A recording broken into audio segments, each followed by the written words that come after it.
Hello, my name is Kyle Venegas. This is my unit curriculum. So I chose to do the grade level 10th sophomores English class. I'm going over the book The Great Gatsby.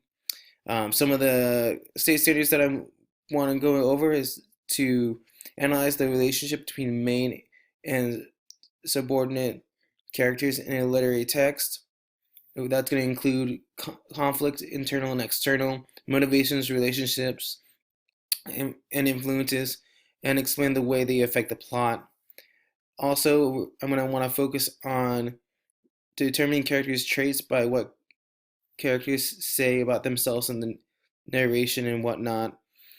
I am also going to want to focus on the responses when writing is to demonstrate a grasp of significant ideas by expressing one's ideas about the literature work and supporting important ideas and viewpoints through accurate and delayed references to the text. And the last few things are to demonstrate understanding of proper English usage and control of grammar, paragraph, sentence structure, diction, and syntax, and to present an advanced and clear thesis statement and choose appropriate types of proof that meet standard tests for evidence, including credibility and relevance. Basically, I chose these because I want to focus mainly on structuring sentence for students that have a problem with that, as well um, as well as helping students really be clear with what they want to say and having just have the expression to really express what things they're going through. As I'm going through this, I'm really focusing on the first week as being a time where they can really just express themselves, and the second week is going to be more focused on getting some of the grammar as well.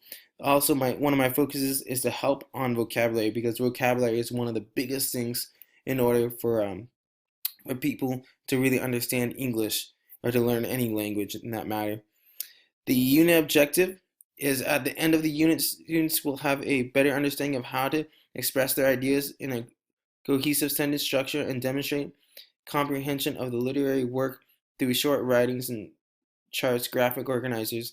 They will also grow more comfortable sharing their thoughts to the class presenting their ideas in a clear and concise manner. So that's pretty much my objective.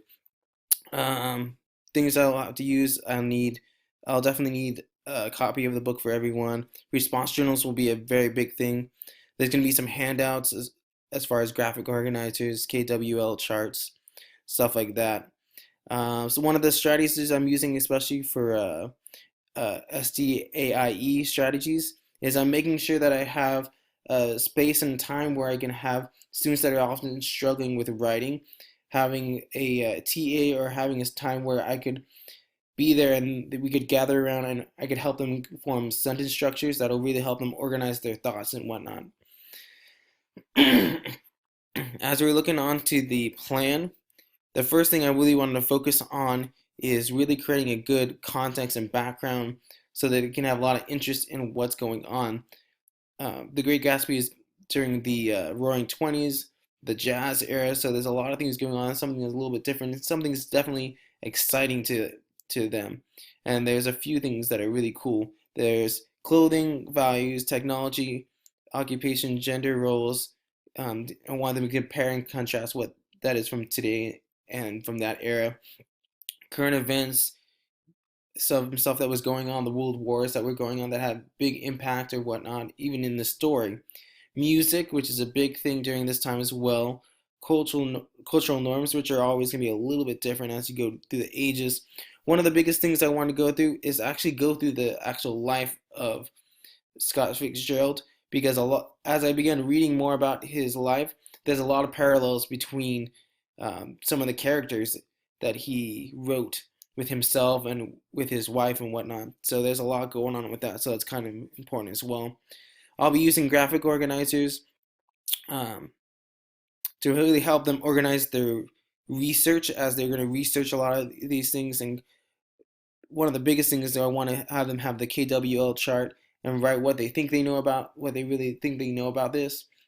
And they can see what they've learned We're going to be using the Venn diagram to compare and contrast the different eras. Again, using the timeline to really map out Scott Fitzgerald's life. This first one is going to be focusing on having a character chart. So it's just going to have them fill in what the character, who the character is, maybe some of the traits, what some of the things they did. They'll probably give a reference for some of the stuff they're writing down. Um, so this first reading, they're going to be reading by themselves and kind of, yeah, they're just reading by themselves. They're also going to brainstorm together different things they wrote for their character chart. Um, One of the biggest things is I want them to write as if they're one of the characters. So they're gonna be writing as if they're Nick, as if they're Tom, as if they're Gatsby. So this first one is, how do they feel? How would they feel about going to a new city, working in a new place, working as a bond in a bond business, living next to get great to Mr. Gatsby, and not really knowing a lot of people. There's a big situation where it's a big party and whatnot, and that can be very overwhelming. Something that I'm also focusing on is I want to make sure we're focusing on vocabulary. So I'm having them as they're reading. This is the second day of reading chapter one. And I'm kind of be skimming through mainly, but the underline words they don't know. And we'll address that and we'll make graphic organizers using the concept circles and opposite squares. And one of the biggest things for this is I really want them to work on and just using these words in words to describe. I want them to describe these words by using sentences, by writing sentences, but using these sentences from their experiences, such as describe a time when you were wheezy. How did you feel when you were wheezy? So you're not really describing what wheezy is, but you're describing what it felt like to be wheezy, and kind of using that practical application and whatnot. So that's a lot of the vocabulary stuff is going to be focused on that. Um, Day four, it's going to be a little bit more focused on the actual character. This time, we're going to be splitting up the chapters and focusing on the actual character development, why they made the decisions. Again, they're writing as if they're Nick and the situation that he was put in, or what he saw in Tom. So again, kind of always relating to the individuals. Day five is going to be very similar to day four. You're going to read the second half of chapter two. Pretty much very similar things. Um, Going into week two, we're talking a little bit more about Gatsby, as that's a big thing, especially in the first chapters. Um, Again, reading as class, working on that character chart. Uh, we're going to have discussions about what was his past like, because it's not in the book. There's always a few different stories, so kind of want to have them brainstorm and really think about it and express their thoughts about certain topics and like that and something like that. Um, Again, this starting into week two, we're going to be focusing a little bit more on grammar, on sentence structure, on syntax than we did before in week one.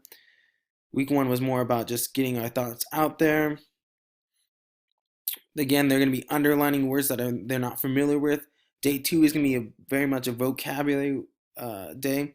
It's going to be focused again. We're going to be on vocabulary days. We're going to be making a chart, a graphic organizer for the whole class. They're going to basically present words that they saw, that they read, and they underlined it, that they weren't familiar with. So that as a class, we're going to bring those up, put them on the chart, going to explain them. I know in the previous vocab week, I explained them as the teacher. This time, we're gonna have a discussion and brainstorm and try to figure that out for ourselves. As a teacher, all I want to do is really just kind of coach them, push them in the right direction. Again, help them break it down if it's a little bit hard. But again, it's gonna be focusing more on discussion this time, brainstorming. Again, we're gonna be wanting to use these sentences these vocabularies by creating sentences based on our own experiences, because it's a little bit more practical. It gets you to really know the words in a fuller sense. Day three, week two, day three. It's going to be continue about Gatsby's character, talk about his characteristics and whatnot. going to chapter 4. Gonna be writing, yeah. So then week 4, day 4, we are going to be working on, oh, gotcha. Again, more development on Gatsby. We will be reading the end of chapter 4 together as a group, working on those character charts. We're going to write in the story. Gatsby writes a letter to Daisy, but we don't know what it says. So we're going to be writing an unsent letter from Gatsby to Daisy before her wedding day. So each student is going to use their imagination and try to figure out what they think Gatsby would say. So that's kind of what they want to do. I want them to really brainstorm, think about creative different ways, that different things he could have said, because we don't know much about his past still, or even if it's true. We're going to gather in groups, and we're going to share ideas, edit, and whatnot. Assessment's going to be based upon their work on their letters, and how I observe as a teacher how they're working well with other students. Again, one of the ELL strategies I'm going to have, or what I modify, is going to make sure that they have space and time where they have either a TA or myself helping them along with sentence structures. And then the last day we're going to have a vocab test, but it's not going to be the traditional vocab test. But before that, we're going to share our unsent letters and see what people say. But we're going to do the vocab test, not going to be a traditional vocab test, because they really don't assess for really deep understanding. It could be just memorization. So we're doing, again, the same thing. I want my students to write sentences based upon their experiences with these words, just because it shows a fuller understanding. And we've been practicing this for 2 weeks, so it's kind of what we've been working on. But that's pretty much my lesson plan. It's got a few repetitions, but I think you need to have repetition to really ingrain some of these activities into their mind, and really repetition is what students really need in order to really get a hold of concepts. But that's pretty much it. That's my lesson plan. Thank you.